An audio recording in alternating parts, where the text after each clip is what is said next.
तुमच्या समोर हात जोडते, तुम्ही हे सगळं इथनं घेऊन जा ना. आम्हाला खूप त्रास होतोय हो. असावरी पण मला नाही बघवत आहे त्यांचा त्रास. गेले काही दिवस धड जेवले सुद्धा नव्हते ते. आज किती दिवसांनी त्यांच्यासाठी मी स्वयंपाक केला, पोटभर जेवले होते ते, आणि ते असं घडलं. मला खरंच खूप वाईट वाटतंय हो त्यांच्यासाठी आणि तुमच्यासाठी सुद्धा. तुम्हाला असं कोणी वाईट बोललं नाही ऐकतो मला. आता बाबा किती घालून पाडून बोलत होते तुम्हाला सगळ्यांच्या समोर, आणि तुम्ही मान खाली घालून सगळं ऐकून घेत होतात. सगळे किती आदर करतात तुमचा, तुमच्याविषयी चांगलं बोलतात. मला ना तुमच्याविषयी फक्त चांगलं बोललेलंच ऐकायचंय. असं तुम्ही इथे असे राहता माझ्यासाठी, माझ्या घरच्यांचा वेळ सहन करताय, रात्री डास त्रास देतात, सकाळी तुमच्यावरती पाणी टाकलं जातं, तुम्ही सगळं सहन करता. मला नाही सहन होत आहे. तुम्ही खरंच नका थांबू इथे, खरंच जा. आणि ना माझी काळजी करू नका. रोज एकमेकांना भेटलंच पाहिजे, रोज एकमेकांना बघितलंच पाहिजे, रोज एकमेकांशी बोललंच पाहिजे, म्हणजे आपुलकी टिकते, मैत्री टिकते. असं नाही झालं तर नाही चालणार. मला तुमच्याविषयी जे वाटतं ना ते असं नाही संपणार आहे. विश्वास ठेवा माझ्यावर.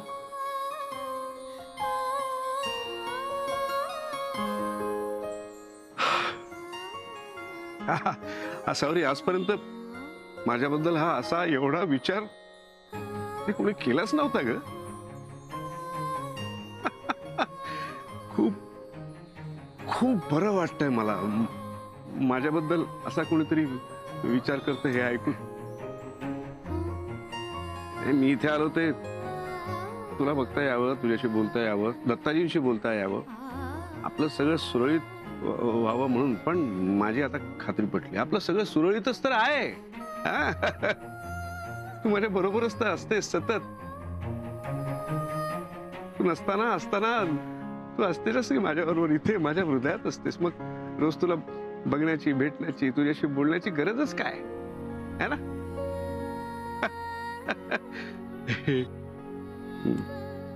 तुला तुला हसू येईल पण मध्ये तुला पळवण्याचा पण विचार केला होता मी. येऊ शकतो. मग विचार केला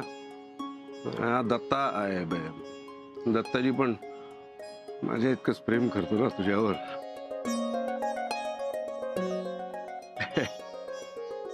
ठीक करू दे, हरकत नाही. माझ्या प्रेमाची परीक्षा बघतोय काय? बघू दे ना, देईन मी परीक्षा. आता आपलं लग्न होईल ना हे त्यांच्या परवानगीनेच. जा जा घरी जा, त्यांची काळजी घे. आता तुझ्या हातची शेवगाच्या शेंगांची भाजी खाईन ना ती आपल्या घरी तुझ्या समोर बसून, ते आपल्या लग्नानंतर. तोपर्यंत वाट बघेन मी अगदी आयुष्यभर सुद्धा, तीही आनंदाने.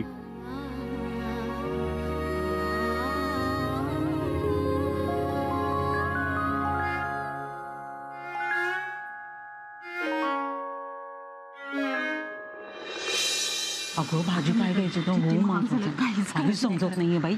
अगं अगं थांब थांब थांब, अगं इकडे ये. अगं बाई, काल इथे अभिजित राजेंचा तंबू होता ना, तो कुठे गेला? गेले की काय? मला वाटलं होतं त्यांचं आपल्या इथे शूटिंग आहे. हो ना, होतं शूटिंगच होतं. तुम्हाला माहिती नाही, अभिजित राजे हिरो आणि कुलकर्णी म्हातारा विलन होता. काय? मला ते काही माहितीच नव्हतं बाई. आणि हिरोईन आसावरी. आसावरी अशी वाटली नव्हती ग. अगो खाली मुंडी आणि पाता धुंडी आहे ती. तोंड दाखवायला जागा ठेवली नाही म्हाताऱ्याला. बरं राजघराणा असल्यासारखा कुलकर्णी घराण्याचा तोरा मिळवत होता. बरं नाक आपलं म्हाताऱ्याचं. अरे वा. हा अगं बाई, गटाराचं झाकण उघडच राहिलं. कुठे कुठे हो काकू? अगं इथेच.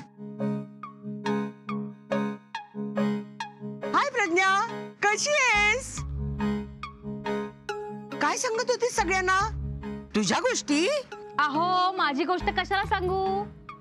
सध्या काय बाबा, आसावरीचं प्रेम प्रकरण गाजतंय ना चांगलंच, त्याबद्दलच सांगत होते. ओ सुलभा काकू, तुम्हाला माहिती असेल ना लफड्याबद्दल? अगदी समोरच राहता ना, आम्हाला सांगा ना सगळं. काय ग, आसावरीला किती वर्ष ओळखतोय आपण सगळ्या जणी? तिच्याबद्दल असं काही बोलायला लाजा नाही वाटत तुम्हाला? आणि केलंच तिने कोणावर प्रेम, तर काय चुकलं तिचं? बरोबर आहे, तुम्ही तिचीच बाजू घेणार. प्रेम प्रकरणाबद्दल तुम्हाला सांगायला नको. तुझ्याही सगळ्या गोष्टी माहिती आहेत मला. तुझे पाडे वाचायला घेऊ? तू तुझ्या सासू सासऱ्यांसोबत काय केलंस सांगू सगळ्यांना? अगं त्यांच्याच घरातून हे चला गं, हिचं काय ऐकत बसता, चला निघूया. अरे अगं डोक्याचं झाकण उघडलं हिच्या, वाटेल ते बडबडत असते. अगं डोक्यावर परिणाम झालाय तिच्या, तिची सूनच सांगत होती. आई झोप त्यांनाही लागणार नाहीये आणि तुम्हालाही लागणार नाहीये. त्यापेक्षा आजोबांना समजवूया ना आपण. आसावरी, सुलभा काकू, सुलभा काकू, अहो काकू, काकू काय झालं? सगळं ठीक आहे ना? काय झालं काकू? आसावरी, अभिजित राजे असे अचानक का गेले ग? खाली बायका त्यांच्याबद्दल काही बाई बोलत होत्या. जाऊ द्या ना काकू, आपल्याला काय करायचं, कोण काय बोलतोय ते. झाला तेवढा तमाशा पुरे झाला, मला तो विषयच नकोय काकू. अगं विषय तुलाही नकोय आणि मलाही नकोय, पण बोलणाऱ्यांची तोंड कोण धरणार? तर तुझ्याबद्दल काय माझ्याबद्दलही काही बाई बोलत होत्या.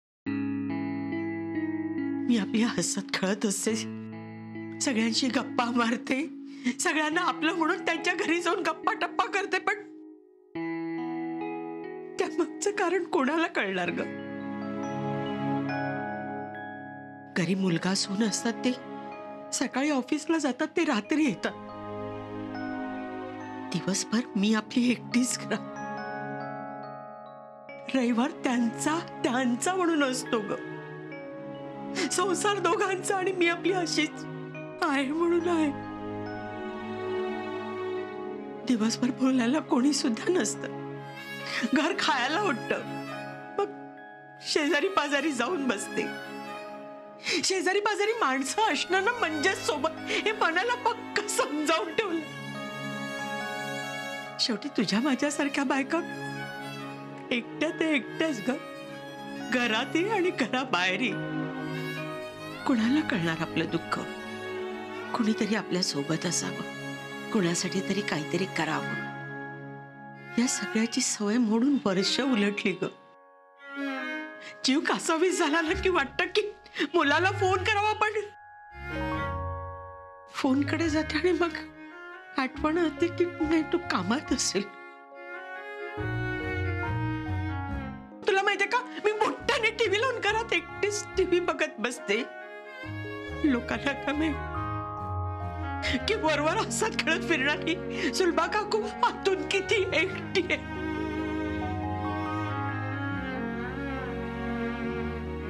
आसावरी, हे बघ, गेले 4-6 दिवस इथे काय चाललंय ना, ते मी बघत होते.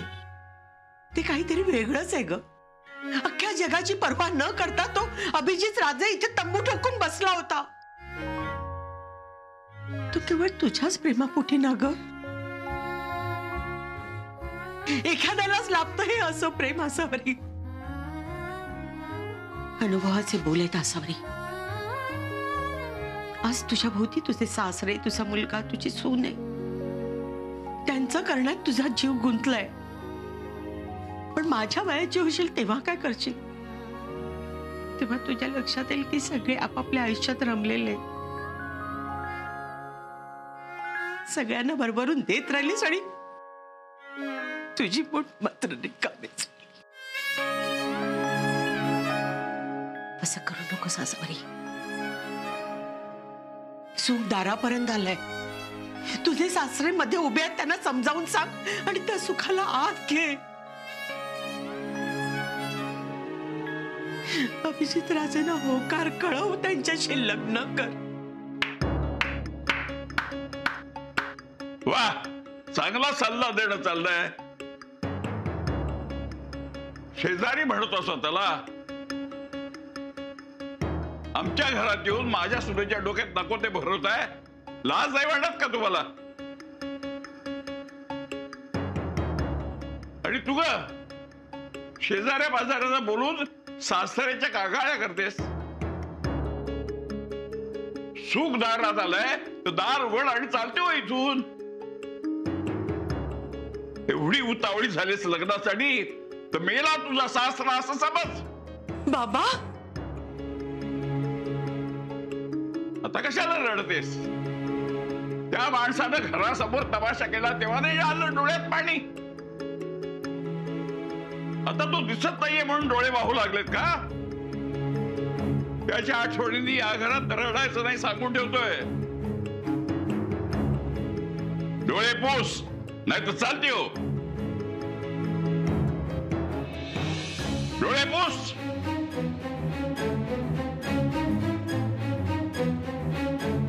तुझं बरं वाईट कळतंय मला. नको ते सल्ले देणारी लोक नकोच मला इथे. परत बाहेरच्याला बोलून रडारड केलीस ना तर याद राख.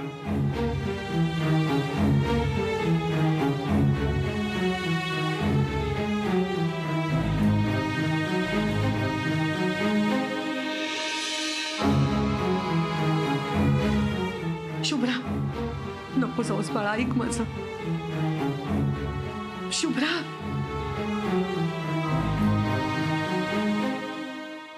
आईंबद्दल जे काही बोलताय ते योग्य आहे का आजोबा? कसले आरोप करताय? आई कशा आहे ते तुम्हाला खूप चांगलं माहिती आहे. अहो, आज तर तुम्ही हक्कही काढून घेतलेत सगळे त्यांच्याकडून. त्यांनी हसायचं नाही, रडायचं नाही, बाहेर ज्यांशी आज बोलायचं नाही, घरची कामं करायची नाहीत, म्हणजे त्यांनी व्यक्तच व्हायचं नाही.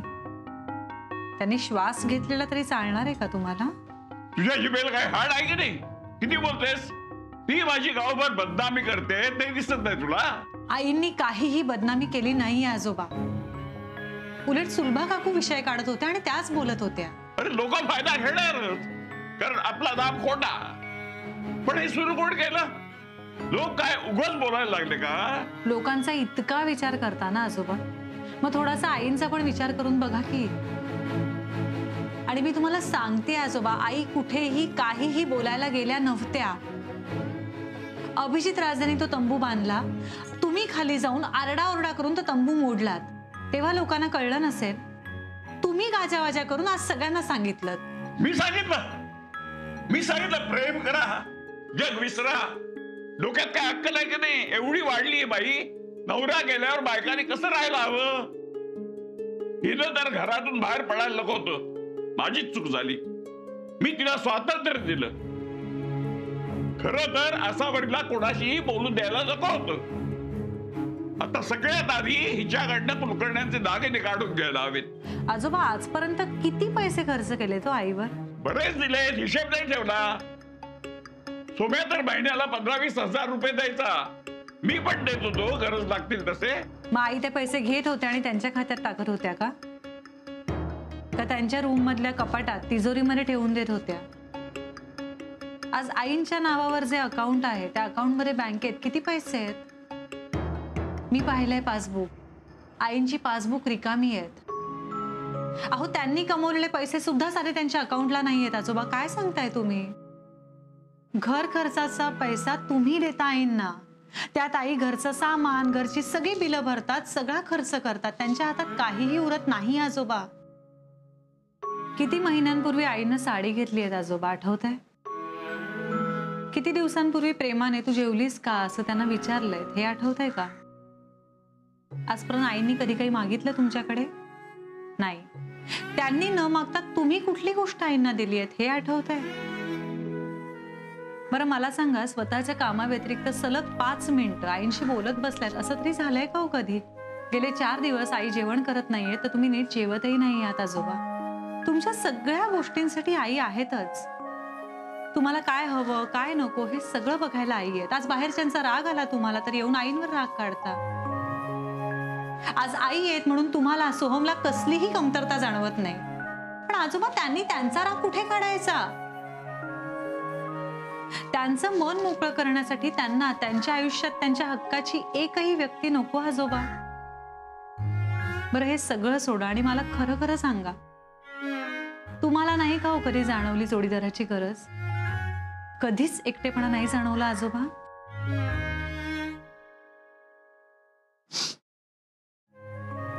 असावरी चूक झाली माझ्याकडून. मी आपल्या मनातलं सगळं तुझ्याकडे मोकळेपणे बडबडत राहिले आणि त्यांना म्हटलं की तू सगळं बोलतेस. काकू, मी बोलू का ग त्यांच्याशी? नको काकू नको, ते आणखीनच चिडतील. शुभ्रा आहे ना त्यांच्याजवळ. अगं प्रत्येकाच्या आयुष्यात दुसरी संधी नाहीये. तू सगळ्यांचा विचार करतेस, पण आता स्वतःचा कर, नाहीतर अगदी एकटी पडशील ग तुझ्यासारखी.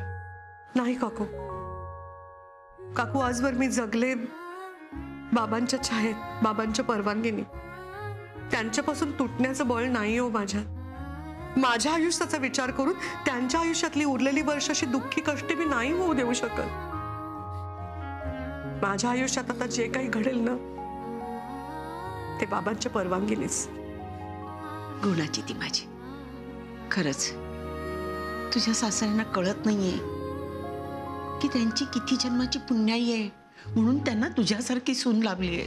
काकू हळू, बाबांनी ऐकलं ना तर परत रागावतील ते तुमच्यावर. येते मी, पण लक्षात ठेव अभिजित राजे आणि तू. येते ग.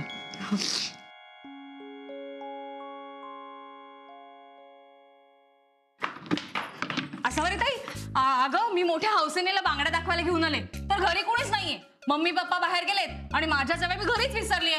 इथेच बघते. हा अगं प्रज्ञा अगं नको ना, बाबा खूप रागावले. दिखाव. अगं असं काय करतेयस? अगं बघते का ताई? दिखाव तू. ए असावरी ताई, तू कुठे चाललीस? बघ ना ह्याच्याकडे किती मस्त मस्त बांगड्या आहेत. बस. अगं नको प्रज्ञा, मला नकोयत बांगड्या. अगं बस ग ताई. अगं अशी काय करतेस प्रज्ञा? अगं तू नको घेऊस, माझ्या एका मैत्रिणीला घ्यायच्या आहे. ती अगदी तुझ्यासारखीच आहे, तुझ्या मापाच्या होतील तिला. प्रज्ञा अगं नको ना, आधीच बाबा खूप चिडलेत माझ्यावर. अगं ते कधी चिडलेले नसतात. काय ना ते, तुझ्या हातापेक्षा माझा हात जरा नाजूक आहे ग. अगं तुझ्या मापाच्या होतील तिला. 2 मिनिटाचं काम आहे. हा एकदा गेला ना तर परत नाही येणार. क्यों भैया, आओगे नाही ना तुम? अगं पण हा प्रज्ञा अगं ऐक ना माझं. अगं ताई किती भाव खाशील? मी विचारू का आजोबांना? आजोबा नको नको, बाबांना नको हाक मारूस, ते आणखीन चिडतील खूप. ठीक आहे, तुला जे काय करायचं ते कर लवकर आणि जा. हा भैया चांगल्या बांगड्या दाखवा माझ्या ताईला. या नको, त्या हिरव्या रंगाच्या दाखवा. सांगा ना आजोबा, तुम्हाला कधीच नाही भासली का जोडीदाराची गरज? मला नाही कधीच वाटली, कारण मी हलक्या मनाचा कधीच नव्हतो. पण असावरीला वाटते ना गरज, लग्न करायचंय तिला. आजोबा हे तुम्हाला आणि मला दोघांनाही माहितीये, आई तुमच्या शब्दाबाहेर नाहीये. अहो तुमच्या मर्जीशिवाय घरात साधी भाजी बनत नाही हो. लग्न कुठून होणार आहे? तुम्ही आईंशी ज्या शब्दात बोलताना आजोबा ते अजिबात बरोबर करत नाही तुम्ही. कालही आईंनी तुमच्यासाठी जेवण केलं आणि तुम्ही त्यांच्यावर चिडलात. आज सुद्धा तेच केलं. काहीच वाटत नाही का तुम्हाला आईंबद्दल? ठीक आहे, मी नाही म्हणत त्यांना जाऊन सॉरी म्हणा, पण निदान जे काही रागाच्या भरात बोलताना ते तुमच्या मनात नाहीये त्यांच्याबद्दल हे तरी त्यांना कळू द्या. अगं हिरव्या. अगं थांब ना, बघू दे मला, जस्ट बघायचंय मला. प्रज्ञा अगं काय करतेस तू? प्रज्ञा नको. अगं फक्त बघायचंय घालून. अगं प्रज्ञा प्रज्ञा तू काय करतेस हे? 2 मिनिटं प्रज्ञा ताई. काढ. अगं हे काय करतेस तू प्रज्ञा? काढ काढ त्या बांगड्या माझ्या हातात ना. अगं किती शोभतील ते बघायचंय, तू घाल ना. बाबा येतील आणि खूप चिडतील. तू अगं काढ. ताई, कशाला नाट्य करतेस ग ताई? अगं आता तर तू एकदम नटायला हवस, मस्त मस्त साड्या नेसून मिरवायला हवस. अभिजित राजेंना जे आवडतं ना ते करायला हवस. प्रज्ञा अगं प्रज्ञा काय प्रज्ञा? अभिजित राजांनी खरी तंबू कोणासाठी टाकला होता? अख्ख्या बिल्डिंग मध्ये बायकांमध्ये चर्चा चालू आहे. प्रज्ञा त्या बांगड्या काढ. अगं ताई काय हे, तुला घ्यायच्याच आहेत का हिरव्या बांगड्या?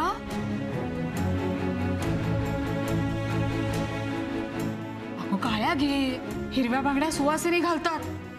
तू सुवासिनी आहेस का? असं म्हणजे हे काय चाललंय?